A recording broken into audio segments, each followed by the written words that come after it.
Well, so often, sorry. Well, so often we'll start off on the road and we'll wonder if there's any other humans out there like us. And too many times you're guided straight to the rainbow gathering. People say, well, have you met the rainbow?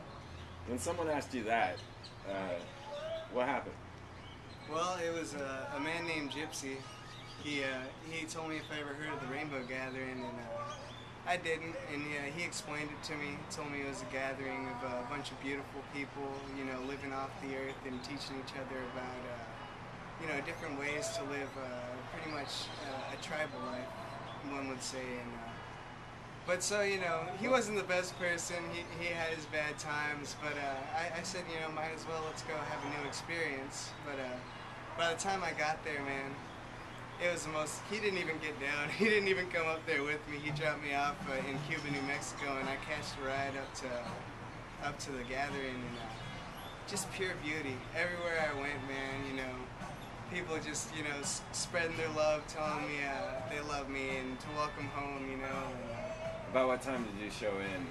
Was it already? It was the second of July. Okay. And so yeah, full-fledged, yeah, it's exactly. on. What did you feel like when you were walking in there? And pure love, man.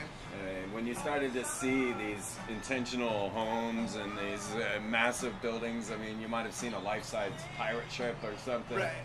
Like, and humongous teepees, man, and it blew my mind. I never knew anything like that existed. I was so used to close quarters, you know, crawling through attics doing electrician work and drinking booze, and then I come here and it just opens my whole world up to all these different opportunities. And you know, we had such a great time the whole gathering, and then by the end of it, you know, I'm just there wondering, like, I just want to live here, you know, what do I do now? How do we stay? We helped clean up, and then this German man, Arvo, he came up to me and he was like, do you like kimchi? And I was like, kimchi? What the hell is that? You oh, know? no. Yeah. He was like, oh, here, try some. And he put it on a tortilla, and like, it blew my mind, dude. Really? It was just life blowing up in my face. And I haven't been bold enough. Yeah.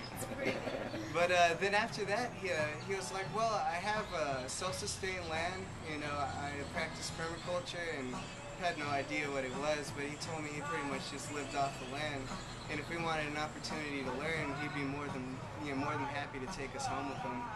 At first I was a little weird, like, you know, I've never been with a stranger before, going to some weird land out in the middle of nowhere, but I stopped thinking, just went with it, man, and it was one of the best experiences of my life. He had 3 gardens, 2 greenhouses. He taught us how to make a solar oven. And right down the hill, we would hike down and cross the river, and there was a natural hot spring. And there was like a little natural mud pit. And learned so much, man.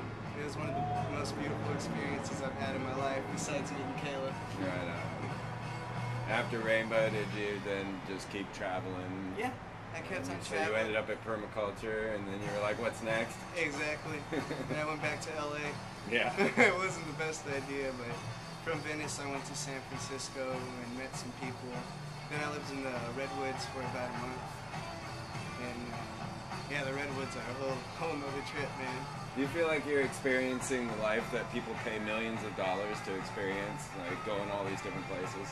If not that, they spend a whole lot more, man. And you know, some of these experiences, you can't have money in order to experience them. You really just gotta be open. But yeah. I say, I am Matt and Kaylee, and we're friends of Freeman. We're Matt and Kayla. We're friends of Freeman. Friends of Freeman.